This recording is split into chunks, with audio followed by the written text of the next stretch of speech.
Bismillahirrahmanirrahim. Assalamualaikum warahmatullahi wabarakatuh. Innal hamdalillah nahmaduhu wa nasta'inuhu wa nastaghfiruh wa na'udzu billahi min shururi anfusina wa min sayyiati a'malina. May yahdihillahu fala mudilla lahu wa may yudlilhu fala hadiyalah. Asyhadu an la ilaha illallah wahdahu la syarika lah wa asyhadu anna Muhammadan abduhu wa rasuluh.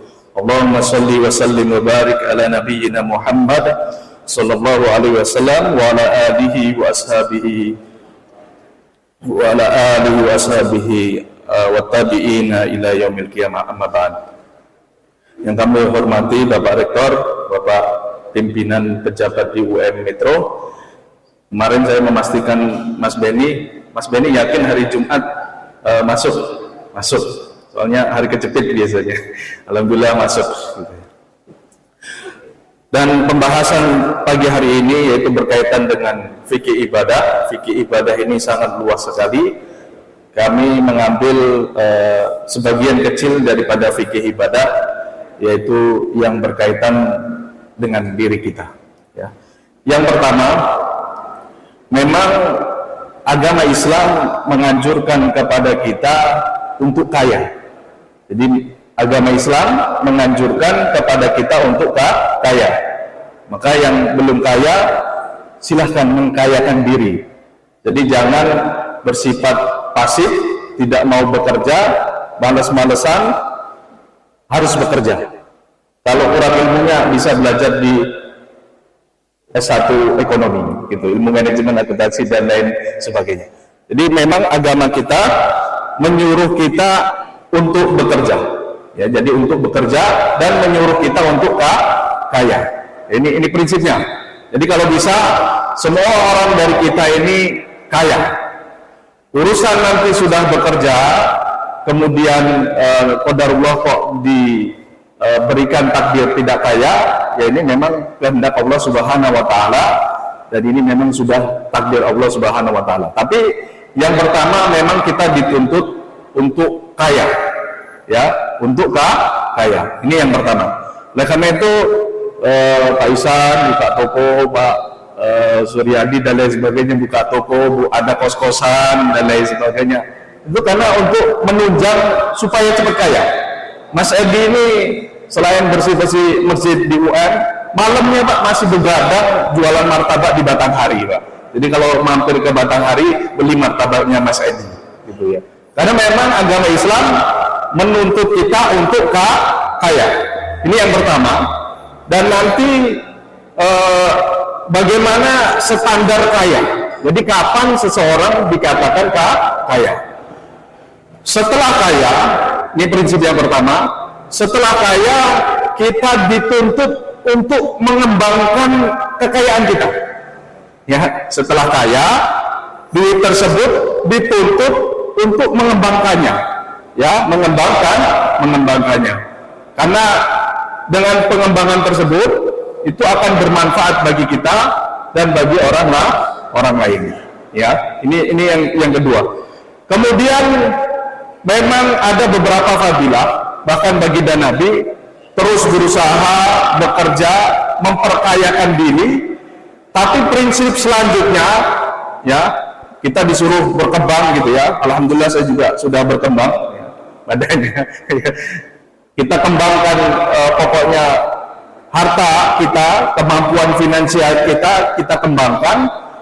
Kemudian yang selanjutnya, setelah kaya, kita punya prinsip orang miskin, ya. Posisi kita kaya, tapi gaya hidup kita ini sebisa mungkin seperti orang miskin. Ya, seperti orang miskin, melihat kepada orang-orang yang miskin. Jangan nanti kaya, walaupun ini nggak masalah Pak ya. Tapi kalau prinsipnya kaya kemudian pengen ngejar duit, terus saya duitnya, mobilnya masih satu, teman saya mobilnya dua, nanti nggak ada rasa syukur. Setelah kaya, kemudian kita melihat orang-orang di bawah kita. Ini kalau dalam harta. Jadi setelah kaya, prinsip kita sesederhana mungkin melihat orang yang di bawah kita, Kalaupun memang itu hajat kebutuhan kita, ya nggak masalah. Umpamanya sudah kaya, bajunya bolong, nggak mau ganti. Nah ini nggak boleh. Ya ini nggak boleh. Sudah kaya, sandalnya copot-copot, kemudian nggak mau ganti. Ini juga nggak boleh. Ya jadi dengan kekayaan tersebut, sedekah yang paling pertama adalah kepada diri sendiri. Jadi setelah kaya, kita melihat kekayaan kita tersebut dengan melihat orang-orang di bawah kita sehingga timbul rasa syukur. Kemudian setelah kaya, kita ini dituntut untuk apa? Untuk mengembangkan kekayaan kita ini. Nah kira-kira standar orang dibilang orang kaya itu kapan? Kapan standar orang dibilang orang kaya? Kapan? Wah ini Pak Dekan ini memang alumni syariah Islamiyah ini mantap ini ya. Jadi seseorang dikatakan kaya, ya seseorang dikatakan kaya ketika orang tersebut ya sudah sampai harta kekayaannya sampai kepada nisab untuk mengeluarkan zakat. Ya, nisab untuk mengeluarkan zakat. Zakat ada beberapa macam, ada zakat fitr dan ada zakat mal. Ya, sekarang yang akan kita bahas insya Allah bagian daripada zakat mal. Bagian daripada zakat mal. Oke, berapa nisab zakat? Nisab zakat berapa? Nisab zakat itu berapa, Pak? Apa itu nisab? Nisab adalah batasan seseorang, orang tersebut dikatakan sebagai orang kaya. Berapa nisab berapa? Berapa, Pak? Tuh. Kapan? Berapa? Oh, kalau 90 kebanyakan. 85 gram emas. Ya, kalau dulu kan pakai mata uang dinar dan dirham. Kalau dinarnya itu 20, kalau dirhamnya itu 200. Jadi ingat ya, dinarnya dahulu mata uang kan dengan dinar dan dirham. Sekarang ada mata uang dinar tapi dirham dan dirham, tapi berbeda bentuknya sama zaman dahulu. Kalau dinar dahulu adalah emas dan dinar adalah emas, dirham adalah perak. Jadi nisabnya dinarnya adalah 20 dinar dan dirhamnya 200 dirham. Ya. Zaman dahulu itu uang dinar dan dirham nilainya sama, Pak. Nilainya sama. 20 dinar sama dengan 200 dirham. Jadi 20 dinar sama dengan 200 dirham. Nilainya sama. Jadi siapa yang punya dinar 20 dinar maka dia orang kaya. Kalau kekayaan tersebut bisa berkelanjutan sampai 1 tahun, maka dia mengeluarkan zakat. Ataupun dia punya dirham 200 dirham, ya 200 dirham, kemudian dia kekayaan tersebut bisa sampai 1 tahun, maka ini sudah 1 haul, ya, maka dia harus mengeluarkan zakat. Jadi dahulu sama. Tapi sekarang ada perubahan, Pak. Harga dinar dengan harga dirham, ya, harga dinar atau emas dengan harga perak ini berbeda. Harga dinarnya, harga emas itu saya lihat tadi di internet, 1 gramnya itu sekitar 920.000. Jadi kalau dikalikan 20 apa istilahnya dinar tersebut, ya, dikurskan ke emas, ya, itu sekitar 85 gram emas, ya, 85 gram emas, ya. Nah, 85 gram emas ini, ya, kalau dilihat nilainya sekarang 85 kali 920.000 itu sekitar 78 juta. 78 juta. Oke, sekarang saya tanya kepada bapak-bapak ibu-ibu, jujur, yang punya uang 78 juta angkat tangan. Takut dikelilingi sama lajismu. Angkat tangan. Angkat tangan. Masya Allah, belakang sarkas mantap. Ya, 78 juta. Oke. Tapi kalau dikurskan ke perak 200 dirham, ya 200 dirham, itu kursnya saya lihat tadi 11.000. 11.000 kali 200 itu sekitar 2.200.000.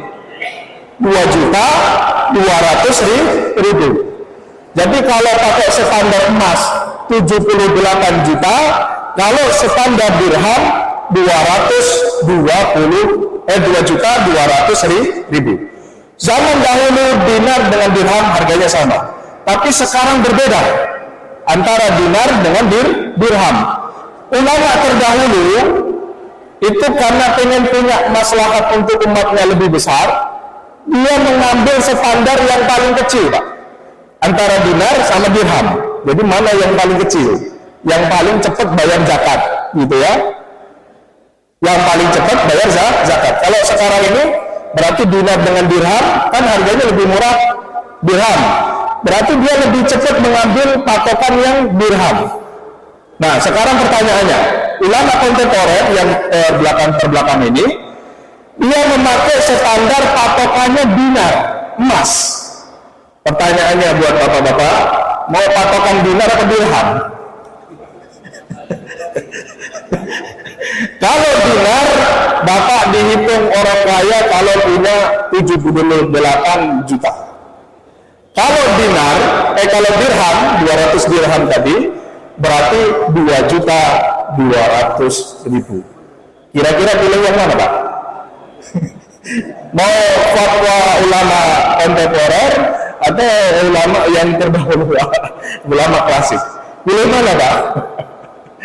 Ya sudah, ulama-ulama sekarang itu banyak istilahnya memakai patokan standar nisab dengan apa, Pak?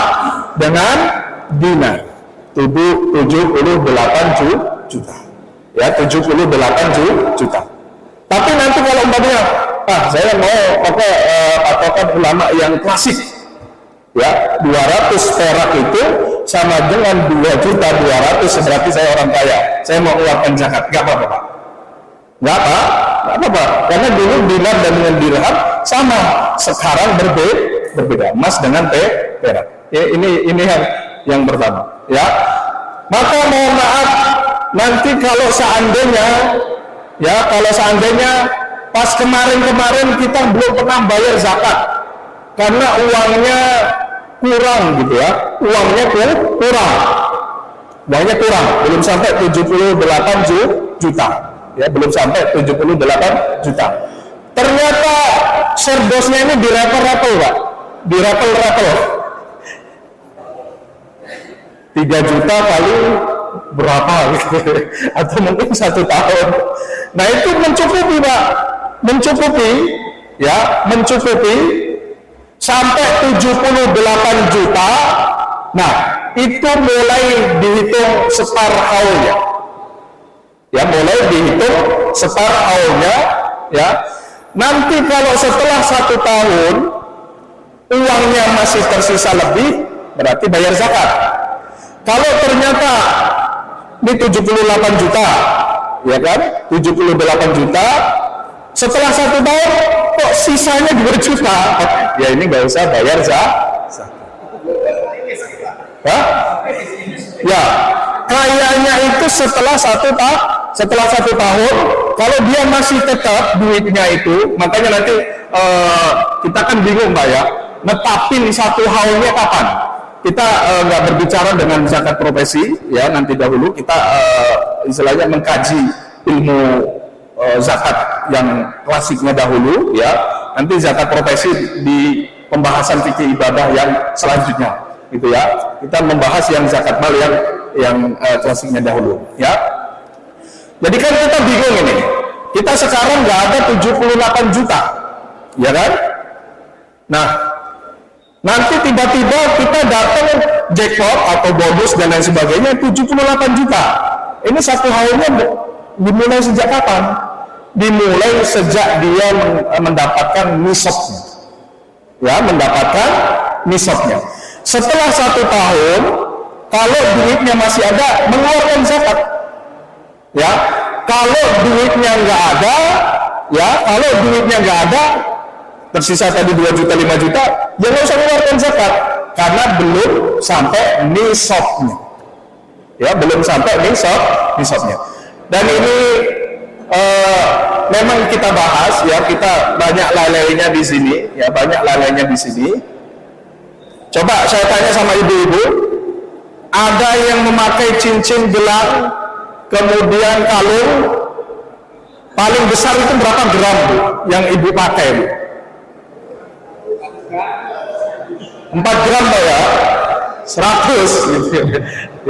100. Ini ada ayat khusus, ya, ayat khusus dalam At-Taubah ayat berapa ya? Walladzina yaknizuna adh-dhahab wal fiddah wa la yunfiqunaha fi sabilillah, ataupun tidak mengerjakan zakatnya, ayat 45, ya. Tidak mengerjakan zakatnya, ya. Nanti ini akan dibakarkan emas dan ininya, yang minimal akan dikalungkan emasnya. Orang kaya tadi sebesar 85 gram emas. Bayangin, Pak, kalau seseorang ngalungin kalung emas seberat 85 gram, itu mampu nggak, Pak? Berat ya 85 gram? Kecil ya? Hah? Nggak sampai sekilo? Ya tapi kan ya tapi nanti akan dibakarkan, kemudian disetrika dan lain sebagainya dengan api neraka. Ya, minimal azabnya seperti itu. Dan memang ayat khusus yang memang membahas tentang harta, yaitu emas dan perak, ya. Maka harta itu terbagi menjadi 3. Harta kepemilikan kita ini terbagi menjadi 3. Yang pertama, mal nama binafsi. Ada harta yang bisa berkembang sendiri. Ada harta yang bisa berkembang sendiri. Contohnya apa? Ya, contohnya al-mawasi. Ya, mawasi ini hewan ternak. Hewan ternak ini terkadang walaupun digembalakan, tapi kalau dijarni ya bisa urut dulu. Kalau nggak percaya, lepas saja di di mana gitu. Dia bisa ya hilang, tapi kan dia bisa berkembang sendiri, bisa manak sendiri.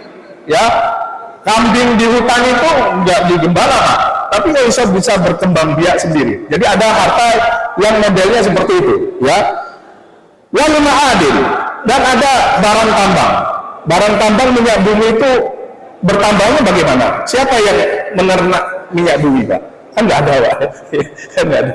Ataupun emas itu kan berkembang sendiri. Siapa yang menernak emas di bumi ini, kan? Nggak ada, kan, Pak, ya? Biji emasnya itu siapa yang menernaknya itu? Kan nggak ada.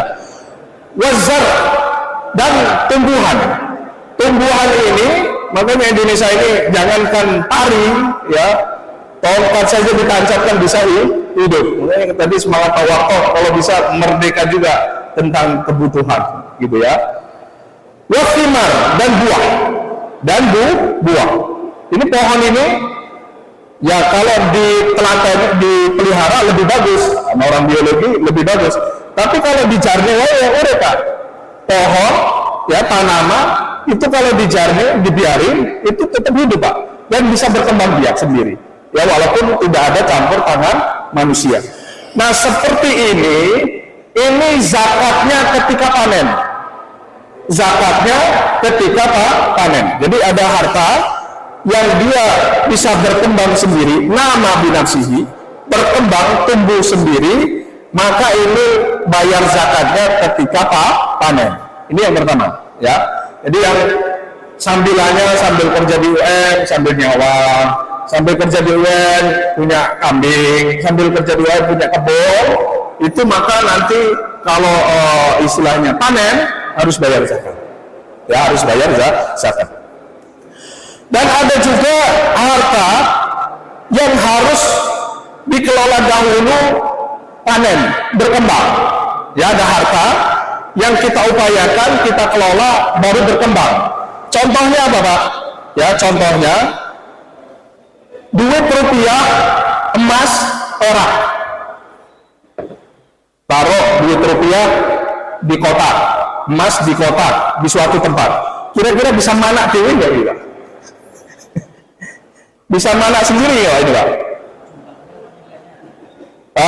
Ya ini jumlah ini duitnya ini bisa mana sendiri.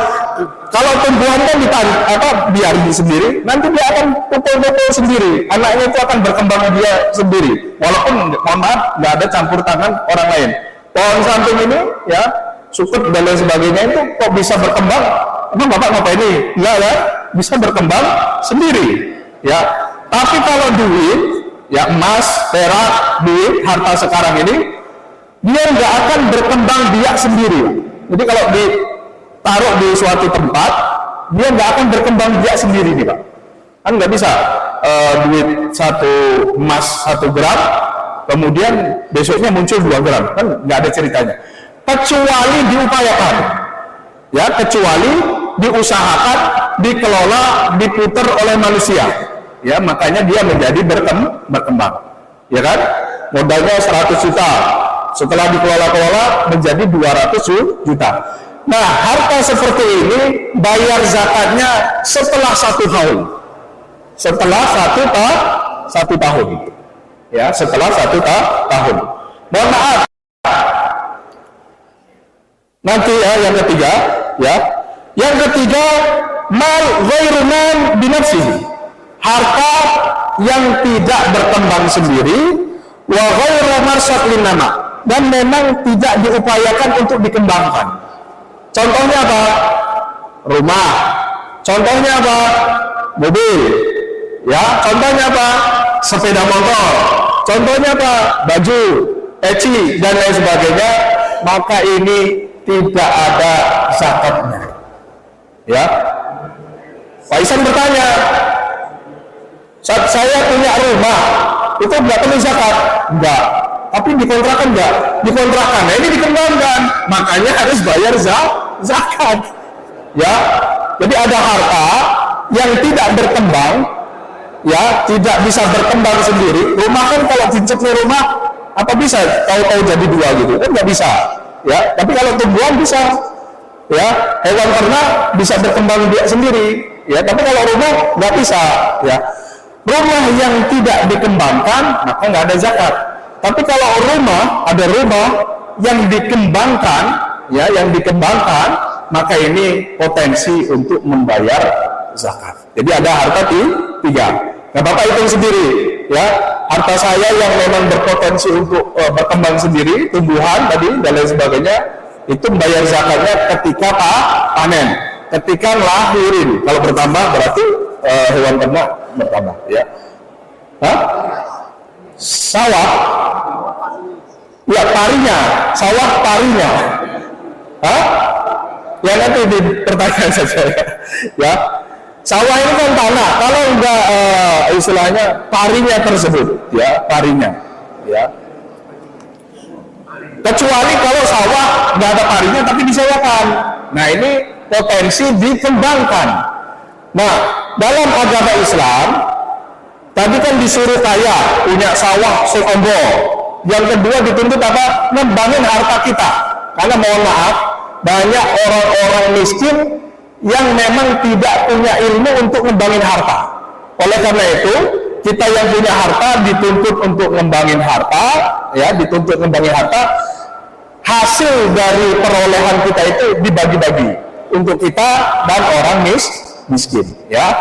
Dan yang terakhir tadi, harta yang memang tidak bisa berkembang sendiri dan tidak diupayakan untuk dikembangkan, maka ini tidak perlu zakat. Berapa zakatnya? Oh, ini sudah lewat mana ini? Berapa zakatnya? Berapa bayarnya, Pak? Berapa, Pak? 2,5%.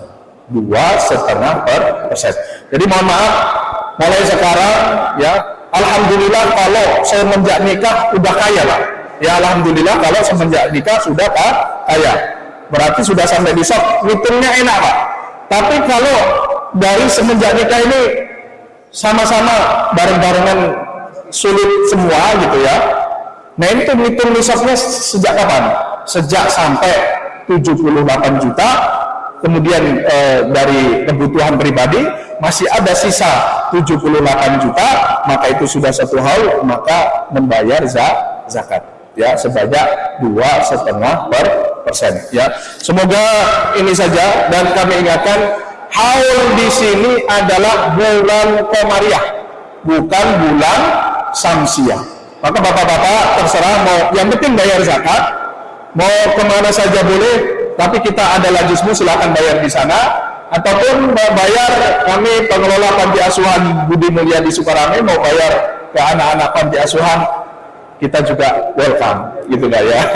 Ini saja dari saya karena sudah jam 8:07. Kalau ada pertanyaan monggo ya. Syukran. Wassalamualaikum warahmatullahi wabarakatuh.